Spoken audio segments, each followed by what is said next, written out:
Hello, good morning. എന്തുണ്ട് വിശേഷം? എല്ലാവർക്കും സുഖമല്ലേ? അപ്പോൾ നമുക്ക് ഇന്നത്തെ യൂണിവേഴ്സൽ ഗൈഡൻസ് എന്താണെന്ന് നോക്കാം. ഇന്നത്തെ ദിവസം എങ്ങനെയുണ്ട്, എന്തെല്ലാം ഗൈഡൻസ് ആണുള്ളത്, എന്തെല്ലാം കാര്യങ്ങൾ ശ്രദ്ധിക്കണം നോക്കാം. Okay, positive ആയിരിക്കണേ.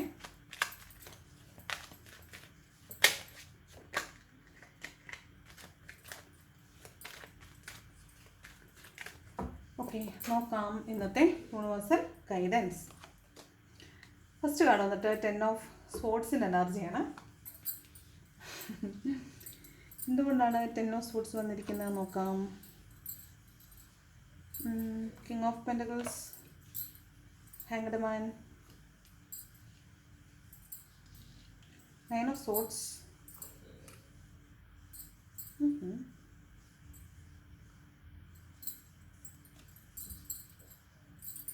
9 of pentacles, High Priestess, Ace of Cups, 8 of Wands, World and Queen of Pentacles. Photo വന്നിരിക്കുന്നത് 2 of Wands ആണ്. ഓക്കെ, അപ്പോൾ ഇത് എന്താണെന്ന് വെച്ചാൽ ബ്രോക്കൺ ആണ്, ബ്രോക്കൺ. ഓക്കെ, ഒരു ക്ലാരിറ്റി നോക്കാം. എന്താണ് 10 of Swords വന്നിരിക്കുന്നതാണ്.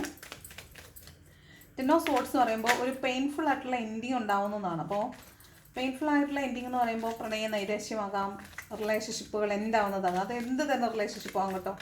ജോലി നഷ്ടപ്പെടുന്നതാകാം, കള്ളത്തരം പൊളിയുക, പിന്നെന്താണ്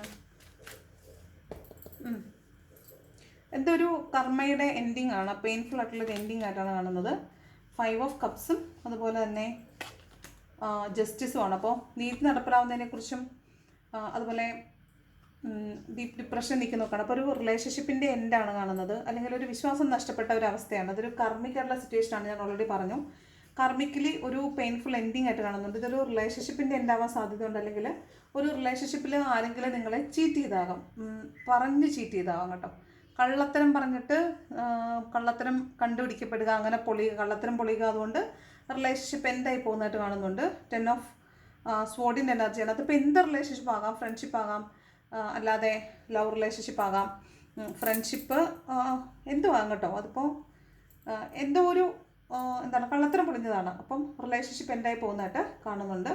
അതിൻ്റെ ബോട്ടം വന്നത് മൂൺ എനർജി വന്നു കേട്ടോ. അവിടെ ഒരു ജസ്റ്റിസ് നടപ്പിലാവുന്നതായിട്ടാണ് കാണുന്നത്. അപ്പോൾ ഒരു കാർമിക് സിറ്റുവേഷനാണ് ഇവിടെ എൻഡായിട്ടുള്ളത് കാണുന്നത്. ഓക്കെ, അപ്പോൾ അങ്ങനെ അല്ലെങ്കിലും കള്ളം പറഞ്ഞൊന്നൊരു റിലേഷൻഷിപ്പ് ഒരിക്കലും നമുക്ക് മുന്നോട്ട് കൊണ്ടുപോകാനായിട്ട് പറ്റത്തില്ല. അപ്പോൾ അതൊക്കെ അങ്ങനെയുള്ള റിലേഷൻഷിപ്പുകളൊക്കെ എൻഡപ്പായി പോകുന്നത് തന്നെയാണ് നല്ലത്. ഈ പ്രിറ്റൻഡ് ചെയ്ത് എത്ര കാലം, ഫേക്ക് ചെയ്ത് എത്ര കാലം ബന്ധങ്ങൾ മുന്നോട്ട് കൊണ്ടുപോകാൻ പറ്റും അല്ലേ. അപ്പോൾ അങ്ങനെയുള്ളതൊക്കെ അവസാനിച്ച് തന്നെ പോട്ടെ. അപ്പോൾ അങ്ങനെയുള്ള റിലേഷൻഷിപ്പ് ഇഷ്യൂസൊക്കെ ഉണ്ടാവാൻ സാധ്യതയുണ്ട്. അല്ലെന്നുണ്ടെങ്കിൽ ജോലി നഷ്ടപ്പെടുക എന്നാവാം, പ്രണയ നൈരാശ്യം ഉണ്ടാവാമെന്നാവാം, കള്ളത്തരം പൊളിയുക എന്നാവാം. ഒരു കാർമിക്കായിട്ടുള്ളൊരു എൻഡാണ്, പെയിൻഫുൾ എൻഡാണ് 10 ഓഫ് സോഡ് പറയുന്നത്. ഓക്കെ, ഈ ബാക്ക് സ്റ്റാബിങ് ആണ് കേട്ടോ. പിന്നെയും നമ്മളൊരിക്കലും പ്രതീക്ഷിക്കാത്ത ആളുകൾ നമ്മളെ കള്ളം പറഞ്ഞ് ബാക്ക് സ്റ്റാബ് ചെയ്യുന്ന 10 ഓഫ് സോഡിൻ്റെ മറ്റേ ഒറിജിനൽ ടാരോ കാർഡ്സിൽ നിങ്ങൾ ഫോട്ടോ കണ്ടിട്ടുണ്ടാവുമല്ലോ, 10 വാളുകൾ ഒരാളെ പിന്നീന്ന് കുത്തിയിട്ടുള്ളത്. അതാണ് ഈ 10 ഓഫ് സോഡ് എന്ന് പറയുന്നത്. അതായത് ബാക്ക് സ്റ്റാബിങ് ചെയ്യാനാണ്, കൂടെ വന്നിട്ട് ചതിക്കുക എന്നുള്ളത് തന്നെയാണ് കേട്ടോ. അതാണ്. ഓക്കെ, അതാണ് ഫസ്റ്റ് കാർഡ് വന്നിട്ടുള്ളത്. അപ്പോൾ അങ്ങനെയുള്ള ഇടങ്ങളിൽ നിന്നെല്ലാം നിങ്ങൾ മാറി നിൽക്കാനായിട്ട് ശ്രദ്ധിക്കുക. ഓക്കെ, അപ്പോൾ ഫസ്റ്റ് കാർഡ് നെഗറ്റീവ് കാർഡ് ആയതുകൊണ്ട് പേടിക്കേണ്ട. അത് എല്ലാ കാർഡും എല്ലാവർക്കും വേണ്ടിയിട്ടുള്ളതല്ല കേട്ടോ. പിന്നെ നെക്സ്റ്റ് കിങ് ഓഫ് പെൻറ്റക്കിൾസ് ആണ്. ധാരാളം പണം നിങ്ങളിലേക്ക് വരാൻ സാധ്യതയുള്ളതായിട്ട് കാണുന്നുണ്ട്.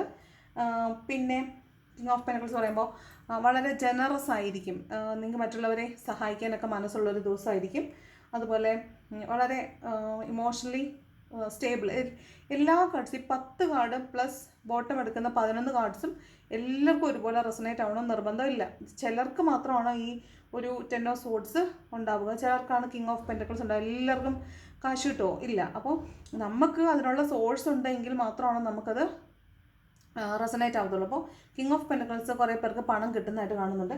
നെക്സ്റ്റ് ഇൻഡിസിഷനായിട്ട് കുറച്ച് പേര് നിൽക്കുന്നുണ്ട്. അതായത് എന്ത് ചെയ്യണമെന്നറിയാതെ മുന്നോട്ട് പോകണ്ടേ, അല്ലെങ്കിൽ എന്ത് തീരുമാനം എടുക്കണം എന്നുള്ള കൺഫ്യൂഷനിൽ ഇൻഡിസിഷനായിട്ട് നിൽക്കുന്ന കുറച്ച് ആളുകളെ കാണാം. അത് പ്രോക്രാസ്റ്റിനേഷനാണ്. തീരുമാനം എടുക്കാൻ പറ്റുന്നില്ല, അവർക്ക് എടുക്കുമ്പോൾ മുന്നോട്ട് പോകാൻ മുന്നോട്ട് പോകാനോ തീരുമാനം എടുക്കാതെ പിന്നിലേക്ക് പോകാനോ പറ്റാത്തത് കൊണ്ട് അവരിങ്ങനെ സ്റ്റക്കായി നിൽക്കുന്നതായിട്ട് കാണുന്നുണ്ട്. ഹാങ്ഡ് മാൻ എനർജിയാണ്. അപ്പോൾ ഇവിടെ ഒറ്റ ഓപ്ഷനേ ഉള്ളൂ, സറണ്ടർ ചെയ്യുക, യൂണിവേഴ്സിൽ സറണ്ടർ ചെയ്യുക. ഇപ്പോൾ നിങ്ങൾക്ക് ഒരു തീരുമാനം എടുത്ത് മുന്നോട്ട് പോകാൻ പറ്റുന്നില്ലെങ്കിൽ യൂണിവേഴ്സിൽ സറണ്ടർ ചെയ്യുക എന്നുള്ള ഒറ്റ ഓപ്ഷൻ മാത്രമേ ഉള്ളൂ.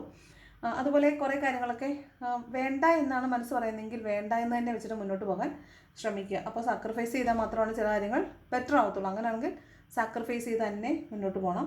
നെക്സ്റ്റ് 9 ഓഫ് വാണ്ട്സ് ആയിരിക്കും. ചിലപ്പോൾ നിങ്ങൾക്ക് രാത്രിയിൽ വല്ല അസുഖങ്ങളൊക്കെ ഉണ്ടായിരിക്കാൻ, വയറുവേദന, തലവേദന, അല്ലെങ്കിൽ ഉറങ്ങാൻ പറ്റാത്ത എന്തെങ്കിലുമൊക്കെ കാര്യങ്ങൾ, മാനസികമായ സമ്മർദ്ദമായിരിക്കാം, അല്ലെങ്കിൽ എന്തെങ്കിലും ശാരീരികമായ അസുഖങ്ങളായിരിക്കാം, ഡയറിയ പോലെ ഒക്കെ അസുഖങ്ങളാണെങ്കിൽ ചിലപ്പോൾ ഉറങ്ങാൻ പറ്റിയിട്ടുണ്ടാവില്ല. അപ്പോൾ ഉറങ്ങാൻ പറ്റാത്തത് കൊണ്ട് രാത്രിയിൽ ഉണർന്നിരിക്കുമ്പോൾ പിറ്റേ ദിവസം ഉണ്ടാകുന്നൊരു ഹാങ് ഓവർ ഉണ്ടല്ലോ, ഒരു വല്ലാത്ത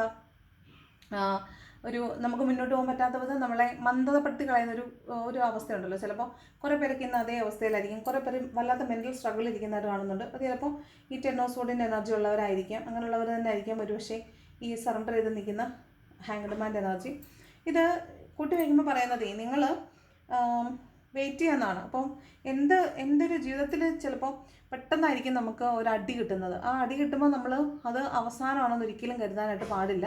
അപ്പോൾ ആ ചിന്തകൾ മാറ്റി വെക്കുക. അത് അവസാനമാണെന്ന് വിചാരിക്കരുത്. എല്ലാ അവസാനങ്ങളും പുതിയ തുടക്കമാണെന്ന് വിചാരിക്കണം.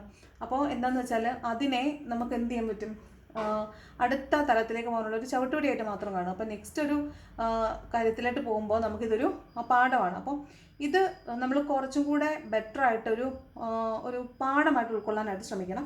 അപ്പോൾ നിങ്ങൾ കുറച്ചും കൂടെ ഞാൻ ചെയ്തൊരു തെറ്റിൻ്റെ ഫലം തന്നെയാണ് ഞാൻ അനുഭവിക്കുന്ന കാര്യം നിങ്ങൾ മനസ്സിൽ വിചാരിക്കുമ്പോൾ നിങ്ങൾക്ക് അതിനെ കുറച്ചും കൂടെ ജെൻറ്റിലായിട്ട്, കുറച്ചും കൂടെ തന്മയത്വത്തോടു കൂടി ആ കാര്യത്തെ കൈകാര്യം ചെയ്യാനായിട്ട് പറ്റും. ഇനി ഞാനിത് അനുഭവിക്കേണ്ടതാണ് എന്ന് മനസ്സിലാകുമ്പോൾ നമ്മളത് കുറച്ചും കൂടെ അതിനെ അക്സെപ്റ്റ് ചെയ്യാൻ പറ്റും, റെക്കഗ്നൈസ് ചെയ്യാൻ പറ്റും. അപ്പോൾ കുറച്ചും കൂടി ഇമോഷണലി സ്റ്റേബിളായിട്ടിരിക്കാൻ പറ്റും.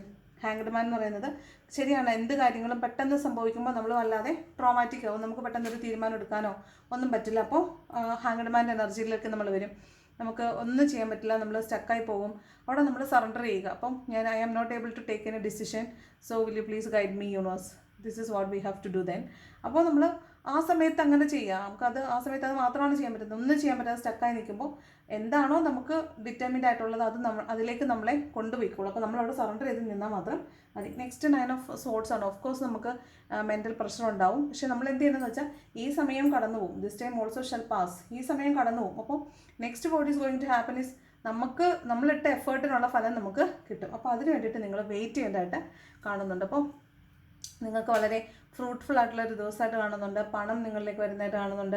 നിങ്ങൾ എന്ത് എഫേർട്ട് ഇട്ടോ ആ എഫേർട്ടിന് നിങ്ങൾക്ക് ഫലം കിട്ടുന്നതായിട്ടാണ് ഈ 9 ഓഫ് പെൻറ്റക്കിൾസ് പറയുന്നത്. ഓക്കെ, നെക്സ്റ്റ് ഹൈ പ്രീസ്റ്റസിൻ്റെ എനർജിയാണ്. അപ്പം ഹൈലി സ്പിരിച്വൽ ആയിട്ടുള്ള ഒരു ലേഡി ആയിരിക്കാം നിങ്ങളിലേക്ക് ഇന്ന് വരുന്നുണ്ട്. നിങ്ങൾ അവരോട് സമ്പർക്കപ്പെടാൻ സാധ്യതയുണ്ട്. നിങ്ങൾക്ക് ഭയങ്കര ഇൻഡ്യൂഷൻ്റെ ആയിട്ടിരിക്കാനായിട്ട് പറ്റും. എന്താണ് സംഭവിക്കാൻ പോകുന്നതെന്ന് ഏകദേശം നിങ്ങൾക്ക് തന്നെ ഒരു ധാരണ കിട്ടാൻ സാധ്യതയുണ്ട്. പിന്നെ കുറച്ച് നിങ്ങൾക്ക് ഡിസ്ക്ലോസ്ഡ് അല്ലാതിരുന്ന, നിങ്ങളുടെ മുമ്പിൽ കണ്ണ് കെട്ടിയിരുന്ന ചില സത്യങ്ങളൊക്കെ നിങ്ങളിലേക്ക് ചിലപ്പോൾ ഇന്നേ ദിവസം വന്നു ചേരാൻ സാധ്യതയുണ്ട്. അപ്പോൾ നിങ്ങൾ അതിനെ കണ്ടിട്ട് പേടിക്കുകയും പാനിക്കാവോ ഒന്നും വേണ്ട. അതൊക്കെ നിങ്ങൾ ഈ ദിവസങ്ങളിൽ അനുഭവിക്കേണ്ടത് തന്നെയാണ്. കാരണം അത് ഹൈ പ്രീസ്റ്റസ് ഒക്കെ മേജർ ആർക്കാന കാർഡ്സ് ആണ്. അതൊക്കെ പ്രീ ഡിറ്റർമിൻഡ് ആണ്. അതൊക്കെ യൂണിവേഴ്സ് കൃത്യമായ സ്ഥലവും സമയമൊക്കെ കുറിച്ചിട്ട് വിട്ടിട്ടുള്ള കാര്യങ്ങളാണ്. അതൊക്കെ ഈ സമയങ്ങളിൽ നിങ്ങൾ അറിയേണ്ടത് തന്നെയാണ്. അറിയുമ്പോൾ നിങ്ങൾ വളരെ സട്ടിലായിട്ട് ബിഹേവ് ചെയ്യുക എന്നുള്ളതാണ്. കാരണം ഇതെല്ലാം നമ്മൾ അനുഭവിക്കേണ്ടതാണ്. അപ്പോൾ കുറച്ച് കാര്യങ്ങളൊക്കെ നിങ്ങൾക്ക് ഇന്ന് മനസ്സിലാവും. അപ്പോൾ ഇമോഷണലി സ്റ്റേബിൾ ആയിട്ടിരിക്കണം എന്നാണ് പറയുന്നത്. കിങ് ഓഫ് പെൻറ്റക്കിൾസ് അത് തന്നെയാണ് പറയുന്നത്. ജെൻറ്റിലായിരിക്കുക, ജനറസ് ആയിരിക്കുക, സറണ്ടേർഡ് ആയിട്ടിരിക്കുക, ഇമോഷണലി സ്റ്റേബിൾ ആയിട്ടിരിക്കുക എന്നൊക്കെയാണ് പറയുന്നത്. എന്തോ ഒന്ന് അവസാനിച്ച് പോകാനുണ്ട് ഇന്ന്. പക്ഷേ അതിനെ നിങ്ങൾ മനസ്സിലാക്കേണ്ടത് അത് അവസാനിക്കേണ്ടത് തന്നെയാണ്. അത് നിങ്ങൾക്ക് ആവശ്യമില്ലാത്തതാണ്. അത് പൊയ്ക്കോട്ടെ, അതിനെ പോകാൻ അനുവദിക്കുക എന്നാണ്. അപ്പോൾ അതങ്ങ് പൊയ്ക്കോട്ടെ. പകരം ഒരു പുതിയ കപ്പ് ഓഫ് ലവ് നിങ്ങളിലേക്ക് വരുന്നുണ്ട്. ആ കപ്പ് ഓഫ് ലവ് എന്ന് പറയുന്നത് ഒരു ഓഫറാണ്. അത് എന്ത് ഓഫറും ആയിരിക്കാം കേട്ടോ. അത് ഒരു ലവ് ഓഫർ ആവണമെന്ന് ഒരു നിർബന്ധവും ഇല്ല. ചിലപ്പോൾ നിങ്ങൾക്കൊരു ജോബ് ഓഫർ ആയിരിക്കാം, നിങ്ങൾ പുതിയ തലത്തിലേക്ക് പഠിക്കാൻ പോകുന്നതിനുള്ളൊരു ഓഫർ ആയിരിക്കാം. ചിലപ്പോൾ ഒരു പുതിയ സ്പിരിച്വൽ പേഴ്സൺ നിങ്ങളിലേക്ക് വരുമ്പോൾ അവരായിരിക്കും നിങ്ങൾക്ക് ഒരു പുതിയ സ്പിരിച്വൽ ആയിട്ടുള്ള ഒരു അവേക്കനിങ് തരാൻ പോകുന്നത്. ഒരു സ്പിരിച്വൽ അവേക്കനിങ് എന്തായാലും ഇന്ന ദിവസം നിങ്ങൾക്ക് ഉണ്ടാകാൻ പോകുന്നുണ്ട്. അതുപോലെ ഇമോഷണലി നിങ്ങളിൽ നിന്ന് അകന്ന് നിന്ന ചില ആളുകൾ നിങ്ങളിലേക്ക് തിരിച്ചു വരാനുള്ള സാധ്യതയുണ്ട്. അതൊരു റിയൂണിയൻ്റെ കാർഡ് തന്നെയാണ് ഈ ഏസ് ഓഫ് കപ്പ് എന്ന് പറയുന്നത്. അതുപോലെ പുതിയൊരു അവേക്കനിങ്, പുതിയൊരു തലത്തിൽ നിന്നുകൊണ്ട് നിങ്ങൾ കാര്യങ്ങളെ ചിന്തിക്കുന്നു എന്നുള്ളതാണ്. അത് തന്നെയാണ് ഈ ഹാങ്ഡ് മാനും പറയുന്നത്. സാധാരണ ആളുകൾ നോക്കിക്കാണുന്ന ഒരു പെർസ്പെക്റ്റീവിൽ നിന്ന് മാറി നിങ്ങൾ ചിന്തിക്കുന്നു എന്നുള്ളത് തന്നെയാണ്.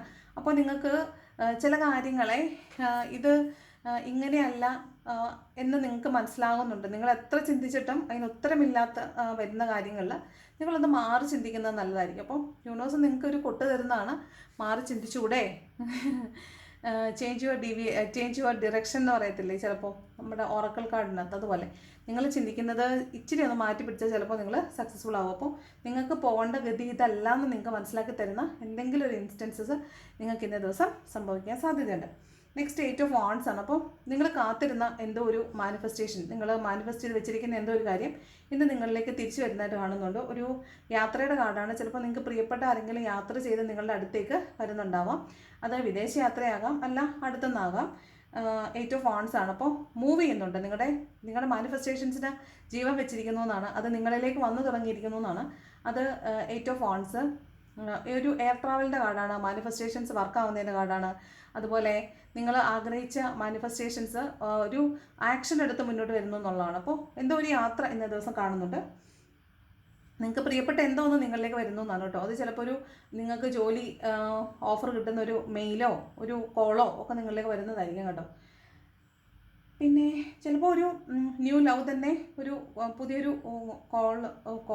ഒരു പുതിയ സോഷ്യൽ മീഡിയ പ്ലാറ്റ്ഫോമിലായിരിക്കും. ഒരു കമ്മ്യൂണിക്കേഷൻ സിസ്റ്റത്തിൽ നിങ്ങൾക്ക് ഒരു പുതിയ ലവ് ഉണ്ടാകുന്നതാകാനും സാധ്യതയുണ്ട്. നെക്സ്റ്റ് വേൾഡ് കാർഡാണ്. 2 എയർ ട്രാവലിൻ്റെ കാർഡാണ് അടുത്തടുത്ത് വന്നിട്ടുള്ളത്. അപ്പോൾ വിദേശത്തേക്ക് പോകാൻ നിൽക്കുന്നവർക്ക് വിദേശത്തേക്ക് പോകാൻ പറ്റും. വിദേശത്ത് നിന്ന് നാട്ടിലേക്ക് വരാൻ പറ്റുന്നവർക്ക് അത് പറ്റും. അതല്ല ചിലപ്പോൾ ടിക്കറ്റ് എടുക്കുന്നതായിരിക്കാം. നിങ്ങളുടെ വിദേശയാത്രയുമായി ബന്ധപ്പെട്ടിട്ടുള്ള എന്തോ ഒരു കാര്യം ഇന്നേ ദിവസം സംഭവിക്കാൻ സാധ്യതയുണ്ട്. അതുപോലെ വേൾഡ് കാർഡ് വീണ്ടും പറയുന്നത് എന്തോ ഒരു കാര്യം എൻഡായി പോകുന്നതിനെക്കുറിച്ചാണ്. ഒരു സൈക്കിൾ പൂർത്തിയാവുന്നതിനെക്കുറിച്ചാണ് വീണ്ടും പറയുന്നത്. 10 ഓഫ് സോർട്സും പറയുന്നത് അത് തന്നെയാണ്. അപ്പോൾ ഇവിടെ എന്തോ ഒരു ഫോൺ മുഖേന അല്ലെങ്കിൽ കമ്മ്യൂണിക്കേഷനിലൂടെയാണ് എന്തോ ഒരു കാര്യം എൻ്റെ ആയി പോകുന്നുണ്ട്. അപ്പം ഒന്ന് ശ്രദ്ധിക്കുന്നത് നല്ലതായിരിക്കും. കമ്മ്യൂണിക്കേഷൻ വളരെയധികം ഇന്നേ ദിവസം ശ്രദ്ധിക്കുന്നത് നല്ലതായിരിക്കും. ഇവിടെ ബോട്ടം വന്നിരിക്കുന്നത് 2 ഓഫ് വാണ്ട്സ് ആണ്. അപ്പോൾ കമ്മ്യൂണിക്കേഷൻ, സോഷ്യൽ മീഡിയ അതിനെന്തോ ഒരു പ്രാധാന്യം ഉള്ളതുപോലെ തോന്നുന്നുണ്ട്. നിങ്ങൾ ആരെയും ചേസ് ചെയ്യുന്നതാകാം. ചിലപ്പോൾ നിങ്ങൾ സോഷ്യൽ മീഡിയയിലൊക്കെ നോക്കിയിരുന്ന് ആരുടെയെങ്കിലും കളർ ചെയ്യുന്നുണ്ട്. ഇത് എങ്ങോട്ടാണ് നോക്കുന്നതെന്ന് നോക്കി, ഇങ്ങോട്ടല്ലേ. അപ്പോൾ ഈ 10 ഓഫ് സോർട്സ് പറയുന്നത് ഇവർ നോക്കിയിരുന്ന് കണ്ടുപിടിച്ചാണ്. അപ്പോൾ നിങ്ങൾക്ക് ഇഷ്ടമുള്ള ആളുകൾക്ക് വേറെ റിലേഷൻഷിപ്പുകൾ ഉണ്ടെന്ന് നിങ്ങൾ അറിയുന്നതാവാം. ഞാൻ പറഞ്ഞ ഡിസ്ക്ലോസ് ചെയ്യപ്പെടാത്ത എന്തൊക്കെയോ കാര്യം ഡിസ്ക്ലോസ് ചെയ്യപ്പെടുമെന്ന്. അപ്പോൾ അതൊക്കെ ആകാൻ സാധ്യതയുണ്ട്. സോഷ്യൽ മീഡിയയിൽ നിങ്ങൾ എന്തോ ഒരു സത്യം മനസ്സിലാക്കുന്നതാണ്. അതിൽ നിങ്ങൾ തകർന്നു പോകാൻ സാധ്യതയുണ്ട്. അപ്പോൾ നിങ്ങൾ റെഡി ആയിട്ടിരിക്കുക. Get ready to face any ചലഞ്ചാണ്. അപ്പോൾ ഇതൊക്കെ നമ്മൾ അനുഭവിക്കേണ്ടതായതുകൊണ്ട് നമ്മൾ ആ പെയിനിലൂടെ കടന്നു പോയേ പറ്റുള്ളൂ. അപ്പോൾ സോഷ്യൽ മീഡിയയിൽ ആരെയും ട്രസ്റ്റ് ചെയ്യാതിരിക്കുക. നിങ്ങളുടെ ഫ്രണ്ട്സ് ആണെങ്കിൽ പോലും നിങ്ങൾ അവർ പറയുന്നത് പൂർണ്ണമായിട്ട് നിങ്ങൾ വിശ്വസിക്കാതിരിക്കുക. എപ്പോഴും അവർ പറയുന്ന നുണയാണെങ്കിൽ അതിനെ അക്സെപ്റ്റ് ചെയ്യാനുള്ള ഒരു കൊച്ചു വഴി അവിടെ തുറന്നിട്ടേക്കണം. ഒരു 100% നമ്മൾ ആരെയും തിക്കി ഞെരുക്കി വെക്കരുത്. ബിക്കോസ് ആ ഞെരുക്കത്തിൽ നമുക്ക് അവരെ തള്ളി പുറത്തിടാൻ ഭയങ്കര പ്രയാസമായിരിക്കും. അപ്പോൾ അതുകൊണ്ട് ആരെയും അത്രയും നമ്മളിങ്ങനെ ചേർത്ത് കൺജസ്റ്റഡ് ആക്കി പിടിക്കേണ്ട ആവശ്യം ഇല്ല. എല്ലായിടത്തും ലൂസ് ഇറ്റ്. നമ്മുടെ സുഗതകുമാരി അല്ലല്ലോ മാധവിക്കുട്ടി പറയുന്ന പോലെ ഏറ്റവും പ്രിയപ്പെട്ടതിനെ സ്വതന്ത്രമായി വിടുക. നിങ്ങൾക്കുള്ളതാണെങ്കിൽ തിരിച്ചു വരും, അല്ലെങ്കിൽ അത് മറ്റാരുടേതാണെന്ന് സങ്കല്പിക്കുക. അപ്പോൾ ഇത് സോഷ്യൽ മീഡിയയിലൂടെ എന്തോ ഒരു കാര്യം കള്ളത്തരം പൊളിയുന്നതായിട്ടാണെന്ന് കാണുന്നത്. ഓക്കെ, നെക്സ്റ്റ് വേൾഡ് കാർഡ് പറഞ്ഞല്ലോ. ക്വീൻ ഓഫ് പെൻറ്റക്കിൾസ് പറയുന്നത് പണത്തിന് വേണ്ടി വെയിറ്റ് ചെയ്യേണ്ടി വരും. അല്ലെങ്കിൽ നിങ്ങൾ ഫ്യൂച്ചറിലേക്ക് വേണ്ടിയിട്ടുള്ള എന്തെങ്കിലും ഒരു അസറ്റ് നിങ്ങളിന്ന് വിലപിടിപ്പുള്ള എന്തെങ്കിലും ഒരു വാല്യുബിൾ തിങ് നിങ്ങളിന്ന് പർച്ചേസ് ചെയ്യാൻ സാധ്യതയുണ്ട്. നിങ്ങളുടെ ഫ്യൂച്ചർ ജനറേഷൻസിനും കൂടി വേണ്ടി യൂസ് ചെയ്യാൻ പറ്റുന്ന എന്തോ ഒന്ന് നിങ്ങൾ വാങ്ങിക്കാൻ സാധ്യതയുണ്ട്. അല്ലെങ്കിൽ നിങ്ങളുടെ പാരമ്പര്യ സ്വത്തായിട്ട് കിട്ടിയിട്ടുള്ള എന്തെങ്കിലും ഒരു സാധനത്തിന് നിങ്ങൾ അതിനെ നിങ്ങളിന്ന് സേഫ് ഗാർഡ് ചെയ്യുന്നതായിട്ട് കാണുന്നുണ്ട്. ചിലപ്പോൾ വീടായിരിക്കാം, നിങ്ങളുടെ പ്രോപ്പർട്ടി ആയിരിക്കാം, നിങ്ങളുടെ ഗോൾഡ് ഓർണമെൻറ്റ്സ് ആയിരിക്കാം. വിലപിടിപ്പുള്ള എന്തോ ഒരു സാധനം നിങ്ങൾ വളരെ പ്രഷ്യസ് ആയിട്ട് ഇന്ന ദിവസം സൂക്ഷിക്കുന്നതായിട്ട് കാണുന്നുണ്ട്. പണമായിരിക്കാം കേട്ടോ, പണത്തിന് വേണ്ടി വെയിറ്റ് ചെയ്യുന്നതായിട്ട് കാണുന്നുണ്ട്.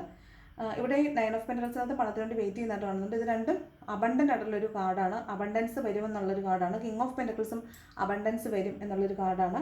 ഈ ക്വീൻ ഓഫ് പെൻറ്റക്കിൾസ് പറയുന്നത് കുറച്ച് റിച്ച് ആയിട്ടുള്ള ഒരു വർക്കിംഗ് പേരൻ്റ് ആയിരിക്കാം. നിങ്ങളുടെ മക്കൾക്ക് വേണ്ടിയിട്ട് പണം സമ്പാദിക്കുന്നതാവാം. മക്കൾക്ക് വേണ്ടി എന്തെങ്കിലും ഒരു ഫിനാൻഷ്യൽ ഇൻവെസ്റ്റ്മെൻറ്റ് നടത്തുന്നതായിരിക്കാം. അല്ലെങ്കിൽ എന്തെങ്കിലും ഒരു ഫ്യൂച്ചർ പ്ലാൻ നിങ്ങൾ തയ്യാറാക്കുന്നതാകാം കേട്ടോ. അതൊക്കെയാണ് ക്വീൻ ഓഫ് പെൻറ്റക്കിൾസ് പറയുന്നത്. ഫ്യൂച്ചറിന് വേണ്ടിയിട്ട് എന്തോ ഒന്ന് സേവ് ചെയ്ത് വെക്കുന്നതാണേ.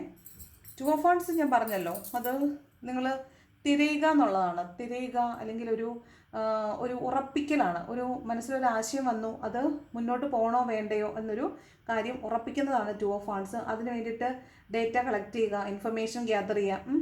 അപ്പോൾ ചിലപ്പോൾ നിങ്ങൾ ഇവിടെ തന്നെ വെച്ചത് വേണ്ട എന്ന് തീരുമാനിക്കുന്നുണ്ടാവും. ഇവിടെ വേണ്ട എന്ന് തീരുമാനിക്കുന്നതായിട്ടാണ് കാണുന്നത്. അപ്പോൾ എന്തോ ഒരു കാര്യം നിങ്ങൾ വേണ്ട, ചില ആളുകളെ ആയിരിക്കാം, നിങ്ങൾ ഒത്തിരി മുന്നോട്ട് പ്ലാൻ ചെയ്ത് പോയിട്ടുള്ള അല്ലെങ്കിൽ ഒരുപാട് മനസ്സിൽ കൊണ്ടു നടന്ന താലോലിച്ചൊരു സ്വപ്നം നിങ്ങളിന്ന് വേണ്ടെന്ന് വെക്കുന്നതായിരിക്കും. അങ്ങനൊരു പെയിൻഫുൾ എൻഡ് കാണുന്നുണ്ട്. എന്തായാലും ഇട്ട് കളഞ്ഞേക്കുക, നിങ്ങൾക്കുള്ളതല്ല, അത്രേ ഉള്ളൂ. വേദനിക്കാനൊന്നും പോകേണ്ട കാര്യമില്ല. നമുക്കല്ലാത്തതെല്ലാം നമ്മളിന്ന് മാറ്റിക്കോളും. നമ്മളൊന്നും അറിയണ്ട, കൈയും കെട്ടി അവിടെ ഇരുന്നാൽ മതി കേട്ടോ. സംടൈംസ് വെറുതെ ഇരുന്നാലും എവറിത്തിങ് വിൽ ബി ഫൈൻ. പക്ഷേ sometimes we have to take action. ചിലപ്പോഴെല്ലാം നമ്മൾ ആക്ഷൻസ് എടുത്തേ പറ്റുള്ളൂ. ചിലപ്പോൾ നമ്മൾ വെറുതെ ഇരുന്നാലും everything will be fine. Universe നമുക്ക് വേണ്ടി പദ്ധതികൾ ഉണ്ടായെങ്കിൽ യൂണിവേഴ്സായിട്ട് തന്നെ അതൊക്കെ അതിലേക്ക് കൊണ്ടുവന്ന് എത്തിച്ചോളും. അപ്പോൾ ഇതാണ് ജനറൽ റീഡിംഗ് എന്ന് പറയുന്നത്. നെക്സ്റ്റ് ഏഞ്ചൽസ് ഗൈഡൻസ് എന്താണെന്ന് നോക്കാം. ഏഞ്ചൽസിന് എന്താണ് തരാനുള്ള ഗൈഡൻസ്? ഓക്കെ, നോക്കാം. 2-3 കാർഡ്സ് തിരിഞ്ഞു പോയി. എന്താണ് ഏഞ്ചൽസ് തരുന്ന ഗൈഡൻസ് എന്ന് നോക്കാം. ഫസ്റ്റ് കാർഡ് വന്നിട്ട് ലുക്ക് ഫോർ എ സൈൻ എന്നാണ്. അപ്പോൾ യൂണിവേഴ്സിൻ്റെ സപ്പോർട്ട് ഉണ്ടോ എന്നറിയാൻ വേണ്ടിയിട്ട് നിങ്ങൾക്ക് മുന്നോട്ടാണ് പോകേണ്ടത്. അപ്പോൾ അതിന് നിങ്ങൾക്ക് എവിടെയെങ്കിലും സ്റ്റക്നെസ് വരുന്നുണ്ടെങ്കിൽ ഞാൻ പോകുന്ന വഴി ശരിയാണോ എന്നറിയാൻ യൂണിവേഴ്സിനോട് സൈൻ ചോദിക്കാവുന്നതാണ്. സിങ്ക്രോണിസിറ്റീസ് ഹാങ്ഡ് മാൻ പറഞ്ഞപ്പോൾ ഞാൻ പറഞ്ഞില്ലേ, നിങ്ങൾ സ്റ്റക്കാണെങ്കിൽ സറണ്ടർ ചെയ്യണമെന്ന്. അതാണ്. 2 ഹെൽപ്ഫുൾ പീപ്പിളാണ്. രണ്ടും ഇൻ്റർ കണക്റ്റഡ് ആണ്. ലുക്ക് ഫോർ എ സൈൻ, നിങ്ങൾ യൂണിവേഴ്സിനോട് ഇത് ഞാൻ പോകുന്ന വഴി ശരിയാണോ, ഞാൻ ചെയ്യുന്നത് ശരിയാണോ, ആണെങ്കിൽ ഇന്ന് സൈൻ കാണിക്കണം എന്ന് നമ്മൾ പറയത്തില്ലേ. അപ്പോൾ അങ്ങനെ ചോദിക്കണം. അങ്ങനെ ചോദിക്കുമ്പോൾ നിങ്ങളെ ഹെൽപ്പ് ചെയ്യാൻ നിങ്ങൾക്ക് വേണ്ടിയിട്ട് യൂണിവേഴ്സ് ആളുകളെ അറേഞ്ച് ചെയ്തിട്ടുണ്ടെന്നാണ് പറയുന്നത്. ഈ അത് കണ്ടില്ലേ, സെയിം കാർഡ് തന്നെ വീണ്ടും. Ask for help from others, മറ്റുള്ളവരിൽ നിന്ന് ഹെൽപ്പ് ചോദിക്കണം എന്നാണ്. നിങ്ങൾക്ക് ഒറ്റയ്ക്ക് മാനേജ് ചെയ്യാൻ പറ്റാത്ത എന്ത് കാര്യങ്ങളെയും നിങ്ങൾക്ക് മുന്നോട്ട് കൊണ്ടുപോകാൻ യൂണിവേഴ്സിൻ്റെ സപ്പോർട്ടുണ്ട്. അത് മറ്റാളുകളിലൂടെ ആയിരിക്കും നിങ്ങളിലേക്ക് അത് എത്തുന്നതെന്ന് മാത്രം. ദെൻ ലാസ്റ്റ് കൊണ്ട് വന്നിരിക്കുന്ന ഒരു നോ കാർഡാണ്. അപ്പോൾ നമ്മൾ ചൂസ് എ ന്യൂ ഡിറക്ഷൻ പറഞ്ഞില്ലേ, അപ്പോൾ അതായിരിക്കും നോ എന്ന് വന്നിട്ടുണ്ട്. അപ്പോൾ നിങ്ങൾ അവിടെ ഒന്ന് സൂക്ഷിക്കുക. യെസ് ഓർ നോ തേടുമ്പോൾ യെസ് ഓർ നോ കൃത്യമായിട്ട് എടുക്കുക. യെസ് പറയേണ്ടടുത്ത് കൃത്യമായി യെസ്സും, നോ പറയേണ്ടടുത്ത് കൃത്യമായി നോയും പറഞ്ഞു തന്നെ ശീലിക്കുക. നോ പറയേണ്ടടുത്ത് നോ തന്നെ പറയുക. ഓക്കെ, നോ കിട്ടിയാൽ വേണ്ട, നോ പോവണ്ട. നെക്സ്റ്റ് ലവേഴ്സിനുള്ള ഗൈഡൻസ് നോക്കാം. ഇന്നലെ ലവേഴ്സിൻ്റെ റീഡിങ് ഇടാമെന്ന് പറഞ്ഞിട്ട് ഇട്ടില്ല. ഇന്നലെ അത്ര പറ്റിയൊരു ഫിസിക്കൽ കണ്ടീഷൻ അല്ലായിരുന്നു, അതുകൊണ്ടാണ് കേട്ടോ. ഇന്നലെ പേഴ്സണൽ റീഡിങ് ചോദിച്ച ആർക്കൊക്കെയോ റീഡിങ് എടുത്ത് കൊടുക്കാൻ പറ്റിയിട്ടില്ല. സോറി അവർക്ക്. അപ്പോൾ ലവേഴ്സിനുള്ള ഗൈഡൻസ് നോക്കാം. റിലീജിയസ് ഫാക്ടേഴ്സാണ്. അപ്പോൾ നിങ്ങളുടെ റിലേഷൻഷിപ്പിൽ റിലിജിയൻ ഒരു പ്രധാനപ്പെട്ട അജണ്ടയാണ്. പക്ഷേ അത് നിങ്ങൾക്ക് വിസിബിളി അവർക്ക് നിങ്ങളുടെ പാർട്ട്ണർ തമ്മിൽ സെപ്പറേഷൻ ആണ് എങ്കിൽ നിങ്ങൾക്ക് അവരൊരിക്കലും നിങ്ങളോട് നിങ്ങൾ വേറെ കാസ്റ്റോ റിലീജിയനോ ആയതുകൊണ്ടാണ് എന്ന് അവർ വിസിബിളി നിങ്ങളോട് പറയുന്നുണ്ടാവില്ല. പക്ഷേ അതാണ് ഉള്ളിൻ്റെ ഉള്ളിൽ അതാണ് അവരുടെ പ്രശ്നം. അപ്പോൾ റിലീജിയസ് ഫാക്ടേഴ്സ് നിങ്ങളുടെ റിലേഷൻഷിപ്പിനെ ബാധിക്കുന്നുണ്ട് എന്ന് കാണുന്നുണ്ട്. 2 let go of control issues. ഇവിടെ നിങ്ങളായിട്ട് ഒന്നിനെയും ഒരു സാഹചര്യത്തിനെയും അൺഫോൾഡ് ചെയ്യാൻ വിടാതിരിക്കരുത്. നിങ്ങൾ നാച്ചുറലി ഓർഗാനിക്കായിട്ട് ഓപ്പൺ ആയിട്ടിരിക്കുക. അപ്പോൾ everything will be open naturally and organically. Next കെമിസ്ട്രിയാണ്. നിങ്ങൾക്കിടയിൽ നിങ്ങൾ എത്ര ഇല്ലയെന്ന് പറഞ്ഞാലും എത്ര വേണ്ടാന്ന് പറഞ്ഞാലും നിങ്ങൾ അറിയാതെ പ്രവർത്തിക്കുന്ന ഒരു കെമിസ്ട്രി നിങ്ങൾ പാർട്ട്നേഴ്സിനിടയിലുണ്ട്. ഫോർഗിവിങ് ആൻഡ് ലേണിംഗ് ആണ്. നിങ്ങളുടെ പാസ്റ്റിലുള്ള എല്ലാ ട്രോമാസിനെയും റിലീസ് ചെയ്യുക, ഹീൽ ചെയ്യുക. അപ്പോൾ നിങ്ങൾക്ക് കൂടുതലായിട്ട് പ്രസൻറ്റ് മൊമെൻറ്റ്സിനെ ലവിനെയൊക്കെ എക്സ്പീരിയൻസ് ചെയ്യാൻ പറ്റുമെന്നാണ് പറയുന്നത്. അപ്പോൾ പണ്ടുണ്ടായിട്ടുള്ള ട്രോമാസ് വെച്ചിട്ടായിരിക്കും നിങ്ങൾ പുതിയ കാര്യങ്ങളെയും നോക്കുന്നത്. അപ്പോൾ ആ ട്രോമാസിനെയൊക്കെ നിങ്ങൾ ഹീൽ ചെയ്ത് വിടുക, അതിനെല്ലാം മറന്നു കളയുക. അപ്പോൾ നിങ്ങൾക്ക് പുതിയതിനെ കുറച്ചും കൂടെ ബെറ്ററായിട്ട് എൻജോയ് ചെയ്യാൻ പറ്റും എന്നാണ് പറയുന്നത്. പക്ഷേ അവിടെ ഒരു കാര്യമുണ്ട്. എന്താണെന്ന് വെച്ചാൽ നമ്മളെ ഒരു പാഠം പഠിപ്പിക്കാൻ വേണ്ടിയിട്ടാണ് ഒരു റിലേഷൻഷിപ്പൊക്കെ വന്നിട്ട് ഭയങ്കര പെയിൻഫുൾ ആക്കിയിട്ടത് പോയിട്ടുള്ളൂ. അപ്പോൾ അത് തന്നിട്ടുള്ള കുറച്ച് ലെസൺസ് ഒക്കെ ഉണ്ട്. ആ ലെസൺസ് മൈൻഡിൽ വെച്ചിട്ട് തന്നെ വേണം നിങ്ങൾ നെക്സ്റ്റ് ഒരു റിലേഷൻഷിപ്പിലേക്കായാലും നെക്സ്റ്റ് ഒരു പുതിയ ഘട്ടത്തിലേക്ക് പോകാനായിട്ട്. അല്ലെന്നുണ്ടെങ്കിൽ സെയിം തിങ് വിൽ റിപ്പീറ്റ്. അപ്പോൾ ആ പാറ്റേൺ റിപ്പീറ്റ് ചെയ്യും ഹീൽ ചെയ്യുന്നില്ല എങ്കിൽ, അല്ലെങ്കിൽ സെയിം തിങ് റിപ്പീറ്റ് ചെയ്യും. അപ്പോൾ നിങ്ങൾ ആലോചിക്കേണ്ട ഒരു കാര്യം, നിങ്ങൾ വീണ്ടും ആ പഴയ ലൂപ്പിൽ തന്നെയാണോ കിടക്കുന്നതെന്ന് നോക്കുക. ആണെങ്കിൽ അവിടെ ഹീലിംഗ് ആവശ്യമുണ്ട്. ഓക്കെ, അപ്പോൾ ഇതാണ് ഇന്നത്തെ റീഡിംഗ് എന്ന് പറയുന്നത്. ഇഷ്ടപ്പെട്ടാൽ ലൈക്ക് ചെയ്യുക, ഇഷ്ടപ്പെട്ടില്ലെങ്കിൽ ഡിസ്ലൈക്ക് ചെയ്യുക. കമൻറ്റ് ചെയ്യാൻ ഇഷ്ടമുള്ളവർ കമൻറ്റും കൂടെ ചെയ്യണം. സബ്സ്ക്രൈബ് ചെയ്യാതെ കാണുന്നവർ സബ്സ്ക്രൈബ് ചെയ്യണം. ഹൈപ്പ് ചെയ്യാൻ പറ്റുന്നവരൊക്കെ ഹൈപ്പ് ചെയ്യണം. അപ്പോൾ thank you so much for watching my video. ഇന്നലെ എൻ്റെ വീഡിയോയ്ക്ക് കാത്തിരുന്ന ഒരുപാട് പേരെ കണ്ടു. Thank you so much. ഹൃദയത്തിൽ നിന്ന് നന്ദി അറിയിക്കുന്നു കേട്ടോ. അതുപോലെ നല്ലൊരു ദിവസം ആശംസിക്കുന്നു. Thank you so much.